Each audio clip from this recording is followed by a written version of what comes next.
Alright, welcome back to FSD Doctor Talks, Tesla Drives, I Guide. Today I want to talk about something that comes up in my consulting room every single day: habits. Eating habits, exercise habits, sleep habits, medication habits, and more importantly, why people feel like they failed when really no one has ever taught them how habits actually work.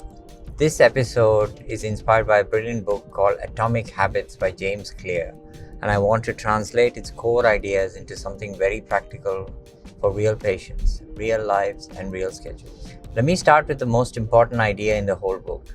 You do not rise to the level of your goals. You fall to the level of your system. Most people come to me saying, "Doctor, I want to lose weight. I want to exercise. I want better sugar control. I want to sleep better. Goals are fine, but goals don't change behavior. Systems do." Here's the mistake most of us make. We think change should be big.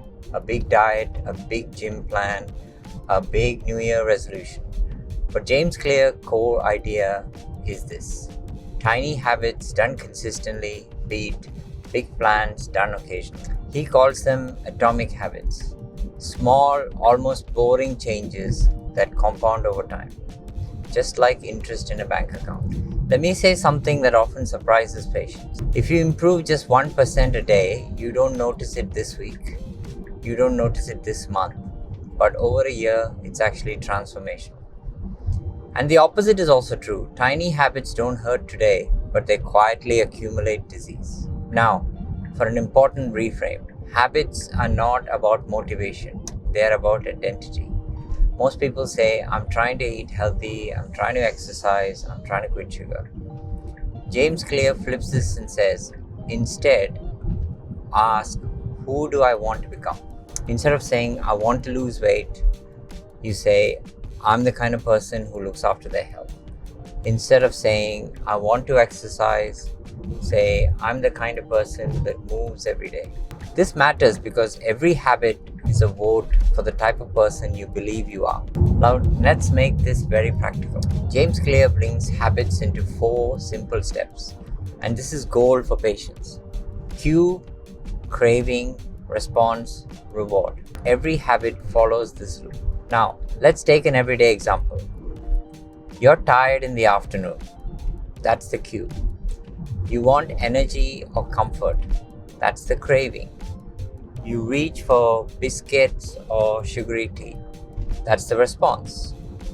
You feel temporarily better, and that's the reward. If we don't change the loop, the habit keeps repeating. So then you ask, how do we build good habits? James Clear gives us 4 simple rules, and I use these ideas with patients sometimes. Make it obvious, make it attractive, make it easy, and make it satisfying. Now, if we extend that to food, if healthy food is hidden in the fridge and junk food is on the bench, guess what wins? It's not willpower, it's visibility that wins. You put fruit on the bench, put protein at eye level, and don't keep trigger foods in plain sight. That's not weakness, that's biology. Now, talk about exercise. Most people fail at this because they aim too high. They'll say, "I'll walk 5 kilometers. I'll go to the gym 5 days a week." James Clear says, lower the bar until it's impossible to fail. Start with, "I'll put my shoes on," or "I'll walk for 5 minutes. Because once you start, momentum takes over. As a doctor, I see this constantly. People don't fail because they're lazy. They fail because the habit was too hard to start. Now, if we talk about breaking bad habits, same rules, just reverse them. Make it invisible, make it unattractive, make it hard, and make it satisfying. If you're trying to cut down sugar, don't rely on willpower at 9 p.m. Don't buy it, don't store it, don't put yourself in daily battle mode. Environment beats motivation every single time. One of the other favorite ideas from the book is never miss twice. You might miss a workout. You might overeat one day. That's normal.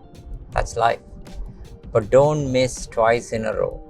Because 1 miss is an accident, 2 misses is the start of a new bad habit. And this is where I want to speak directly to patients.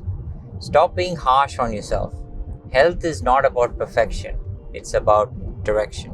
If you're listening to this and feeling overwhelmed, just remember, this is your takeaway. Don't change everything. Change one small thing. Change one habit. Change one routine. And change one identity vote. Ask yourself today, what would a healthy version of me do once today? Not forever, just for today. And if you repeat that long enough, you don't just change your habits, you change who you believe you are. I tell my patients all the time, pick up the weights and leave them in your bedroom, close to where you're going to trip over. More times you trip over, you'll realize that you're going to have to pick them up and you're going to have to lift weights and you're going to have to get fitter. Thanks for listening to this episode of FSD Doctor Talks. If this helped you, share it with someone who's been hard on themselves.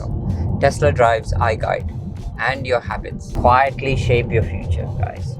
Thank you.